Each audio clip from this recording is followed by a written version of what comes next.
Welcome everyone to the newest live event in TDU. This time we have Off the Road. And yeah, let's see immediately what this is all about. Welcome to the live event Off the Road. This week you can enter 5 different races to win the following rewards. And we have some new rims, R64S Silver. They look like some pretty nice rims, and also 300,000 solar coins as a reward. That's quite good. Lifestyle and money, something you can't complain about. One thing I want to point out, besides the fact that the description is once again copy pasted, I really don't like that. I think, yeah, when they had more meaning and they put like a few minutes more time into making a cool description here, I feel like they're just copy pasting it, and yeah, honestly, for a reviewer like me, it's not really fun, but doesn't really matter. This is not relevant for most of you. What I really like and what you might notice is this artwork right here.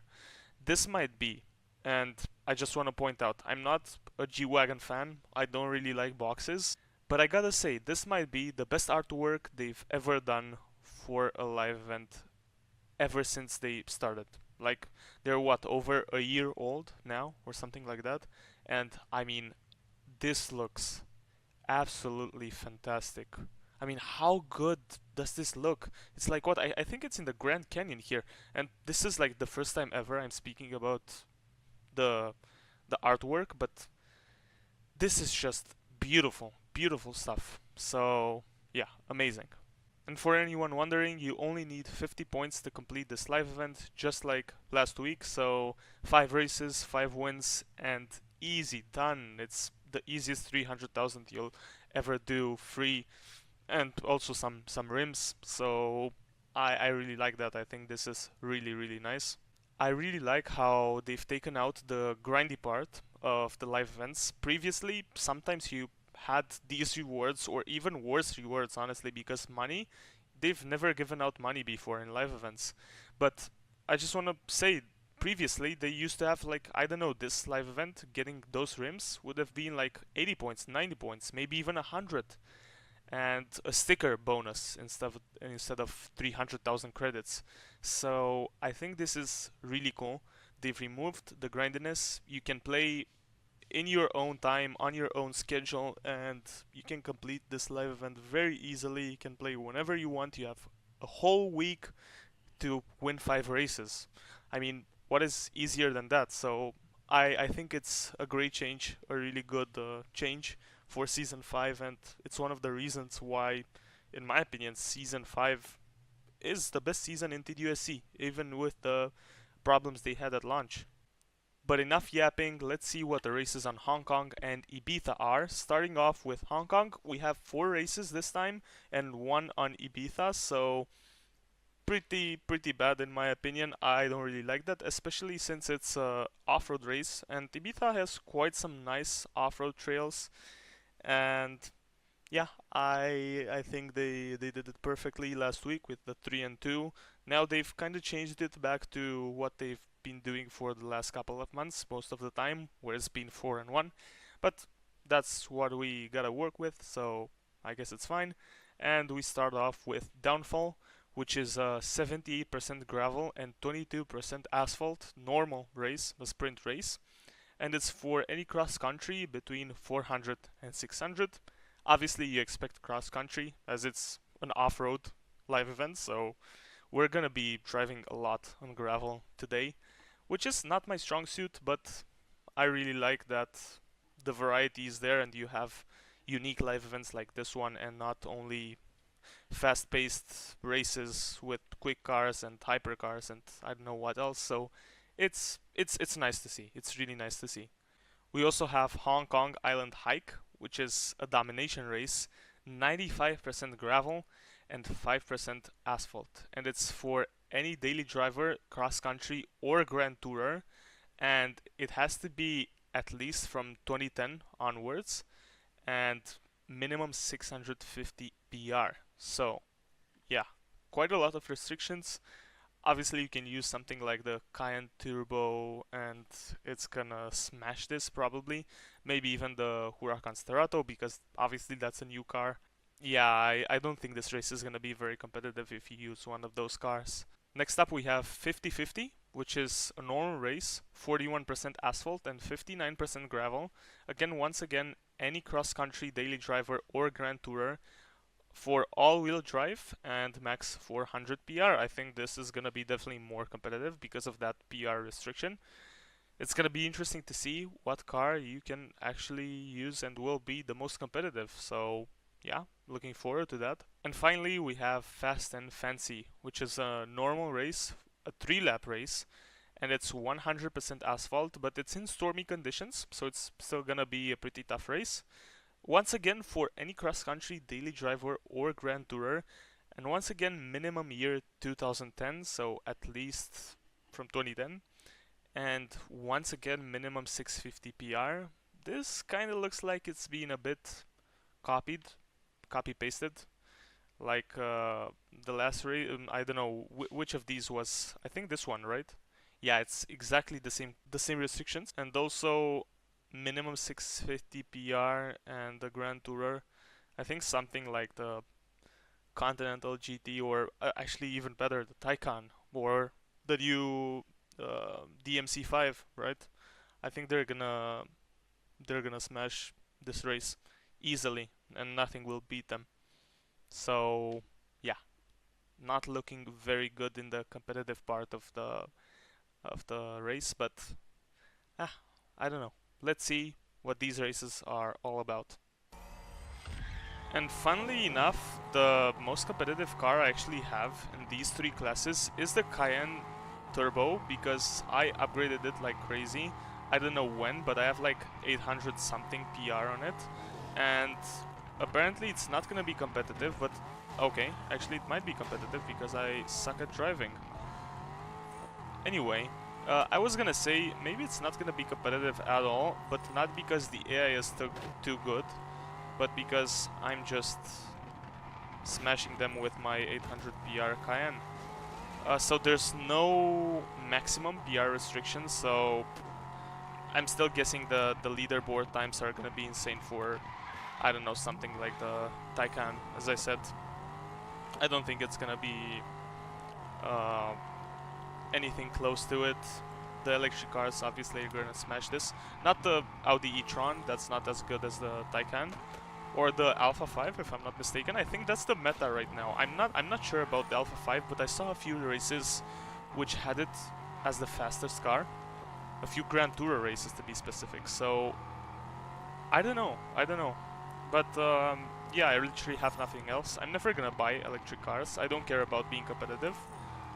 And I say that as I'm like 15 seconds ahead in the first lap after making a huge mistake here in my 800, and I'm doing the same mistake again. Once again, the same exact mistake. So not the best of driving, but my car is just so fast compared to those guys that it's hard not to be ahead. I mean, you really have to. And again, the same mistake here. So like 4 mistakes, 2 in one corner and 2 in another corner, the same corners. And what can I say? I'm 18 seconds ahead with like 4 mistakes. So this is not an enjoyable race, especially because you have no maximum restriction. I really don't like this, and especially with the leaderboard competitiveness. Yeah, nothing really exciting, especially when you have, and it's not even, it's only an 800 PR car, right? I'm sure you have some Grand Tours which you can get to close to 1,000, right? Surely you have to. The only Grand Tourer I have over 650 PR is the DB11 right now. And that's like stock, so it has like, I don't know, 500 PR. I don't even know. But yeah, this is not good. At least the layout of the race is pretty nice. I like that. I like the layout. I think it's a really cool design, and yes, as I've said in previous live event reviews, the layouts have never been the problem.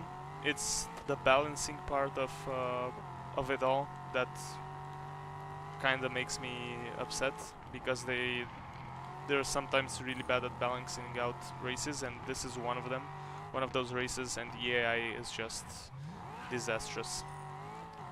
I just wanted to point out I didn't do any mistakes in those two corners where I made mistakes in the first two laps. I think this lap was pretty good. I drove pretty cleanly, I would say. Not the best, but I mean, come on, DNF 95%. And one of those guys was the Urus. But I just, yeah, the no limit PR restriction, the max PR restriction, obviously, not the minimum. The no limit max is, man, it's so bad. This is, maybe I shouldn't have done this race, and maybe I shouldn't have started with it, because now I don't feel as good continuing with this live event. Obviously, I'm gonna continue, and hopefully the other races are better. But man, that was not great. Really not great. Anyway, what can I say? Yeah, very uncompetitive race. I really want to look at the times, but in the meantime, we get the 10 points. We get like 6,000 XP, whatever. And yeah, we get the 21,750 like usual, the same amount. And also don't remember, you get a 300,000 as a reward for completing this live event. But what I forgot to say is you're also gonna win 5 races in order to complete this live event, or I don't know, win 4 and finish another 2 in pretty good places. And you get like an additional 100,000 because yeah, you get 22,000 per live event and per win, forgive me. And even if you don't win and get like second or third place, you still get like 20,000 or 19,000, so still gonna add up to around 100,000. So you pretty much get 400,000 for this live event, which is really cool in my opinion. Okay, so the second race. And yeah, this is the one where you have like 40% asphalt and 60% gravel, and it's max 400 PR. I think this is gonna be a fairly competitive race, although not necessarily for me, because I'm playing the Delta Integrale. This is, by the way, an amazing car, and I'm so happy that I can actually drive it in a live event. The last time that happened was in that specific Delta Integrale live event, right? Live event, forgive me. In the special, I don't know, what was it? Rally cars, right? So yeah, nice to finally drive this car again, an icon, obviously. And the only other option was the Ford F-150, but I really wanted to drive this. Why drive the F-150 when I can drive the Delta Integrale? I mean, it's not even close. It's such a cool car to have in this game, and it's very TDU, and I love it. And yeah, I'm really not having a very good time here. I'm kind of getting smashed by those guys, by the Alpine and the Sierra whatever non-existent car, the only fake car in this game, which is this one, and it's catching me up, and the other guy is like way up ahead. I'm gonna try to defend. I have no chance. I'm not gonna be dirty, and I can just hope that he sucks and he hopefully hits a pole or something. But it seems very unlikely that I'm gonna win this race. I'm not fast enough on the straights, and I'm not fast enough on off-road either. So this is, yeah, really not great. I'm gonna try, maybe I have a chance to get that podium. I'm still very close. But this seems to be a far more competitive race and a much cooler race, I would honestly add. And I fucked it up. I fucked it up. Yeah, not gonna get that podium. Gonna get that 4th place at least. Probably not. Maybe yes. He smashes into me. That's what I was hoping for. And this is really close now. I can easily lose this 4th place. And I just lost it, right? He has the inside. Maybe I'm gonna stay on the outside. He absolutely smashes into me. I'm gonna smash into him again. Hopefully have a chance. Maybe that third place is still up for grabs. I don't know. It's really hard at this point. I have like 3 guys behind me. Being close to the possible 4th place. Yeah, it's really hard to catch those guys up. Probably if I stayed behind and didn't do that mistake, didn't make that mistake, I would have had a chance. Oh, and he makes a mistake. Wow, that completely changed everything, because now I am gonna get that podium. I'm definitely not gonna get that 2nd place or even the win, but yeah, they really played it good. I probably wouldn't have won it either way, even without, or even without that mistake. And yeah, that's the 3rd place. I'm happy I'm at least on the podium. Very competitive race. You can obviously see most of these cars are cross-country. That's definitely gonna be more competitive than a daily driver, but I mean, how can you not play the Delta Integrale here? I had to. I just had to. So yeah, I'm really happy with this result. Wouldn't have expected anything else. I will probably come again and try the F-150, because I think I'm gonna get a way more competitive time in the F-150. It's definitely the better car, I think, for this race. And on asphalt, especially, I think it's faster and better acceleration and so on. So I might win this race with the F-150. I don't know. But the Sierra, whatever, is definitely the most competitive car here. Or at least looks to be. I'm gonna check the leaderboards as well. Although it's a bit early, I wanted to check the leaderboards on the first race as well, and I checked them. The DMC5 was the fastest car, the Alpha 5. However, the times were very spread out and there were a lot of cars. Surely after a few days, some cars are gonna be way more competitive. Like you could see the Vantage, the DB11, the Super Leggera, a lot of cars there. So the Sterato, obviously, the Cayenne, the Urus. So you had a lot of cars there, but over time, you need a few days to let people actually play and see what car is gonna be the most competitive. So same thing with this race. But anyway, we get in 8 points. We get to level 68 because I haven't played that much TDU lately. Around 5,000 XP, that's really fine. And we only get 20,000 for that 3rd place. So still, you're gonna get that 100,000 easily if you finish inside the top 3 in every race. So yeah, that's really nice. Let's move on to the last race. And finally, looking at the 5th race in this live event, it's obviously on Ibiza, and it's obviously the last race I'm gonna do. I can do it. I'm obviously gonna do it. You already know. And it's a domination race. The fast and the foolish. Domination race, 44% asphalt, 56% gravel. And once again, the cross-country daily driver and grand tourer, any of them, the combination of those. I think that's quite nice with the variety of this live event. And it's all-wheel drive and max 800 PR. So yeah, let's see what this final race is all about. Yeah, and immediately looking at this lineup, I think it's gonna be pretty hard for me to win this. Only Uruses, pretty much. You have some Taycans here and there, but man, okay, actually I'm getting quite far ahead. Already in 3rd place, already in 2nd place. I was gonna say I made a huge mistake in terms of competitiveness by choosing the Huracan Sterato, because my Huracan Sterato is stock and it's only like 500 PR, or I have no idea how much PR the stock Huracan Sterato has, as I immediately make a huge mistake. But okay, thanks Urus a lot. Amazing, amazing so far.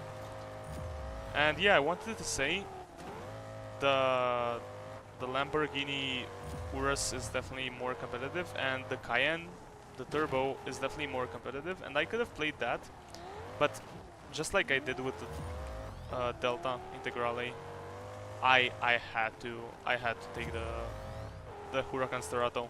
It's definitely the more TDU car, and I don't want to upgrade it. I don't care about being competitive. I want to have fun. And yeah, this is me having fun, honestly. And I'm dominating these guys. I mean, what can I say? It's a domination race, right? So I'm completely dominating these guys. It's really cool. And the race, I mean, these swamps around Tibita look absolutely fantastic. Even in my potato PC, they look they look so good. So amazing job with this race. I think the Huracan Strato might just be the most competitive car in this live event, because you have this asphalt portion and especially these curbs where the Huracan is definitely gonna be the best car and the better car, better than the Urus and the Cayenne. So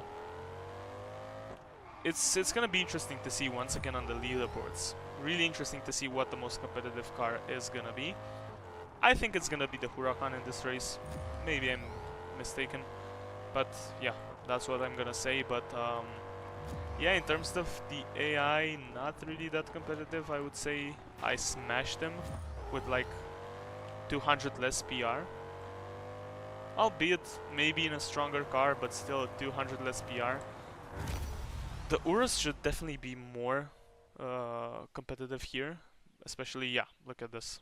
200 PR difference. Literally 200 PR difference.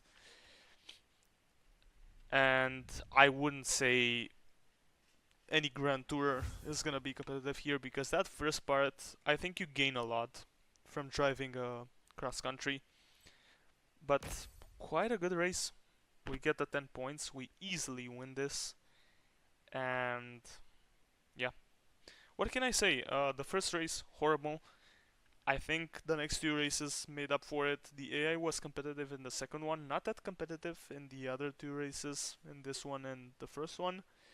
So, from that point of view, not great. The second one was definitely the best race out of these. And I think it's a good balance overall. I think it's a pretty good live event. The AI uncompetitiveness is not fun, and the restrictions, the PR restrictions especially, some of them are really bad. But overall, it's a good live event.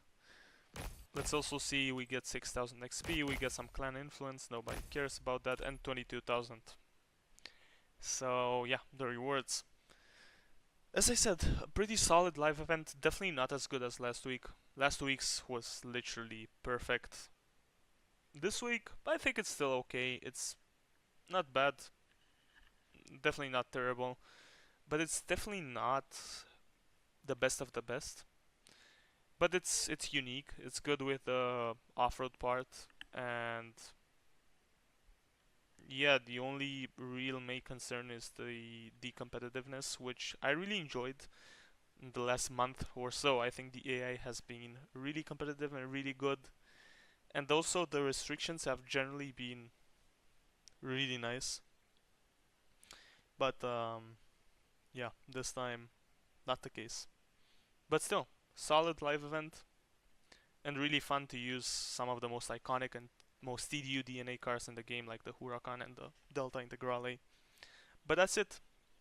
That's my opinion. Thank you so much for watching. Let me know what you think in the comments down below. And as always, I'll see you in another one.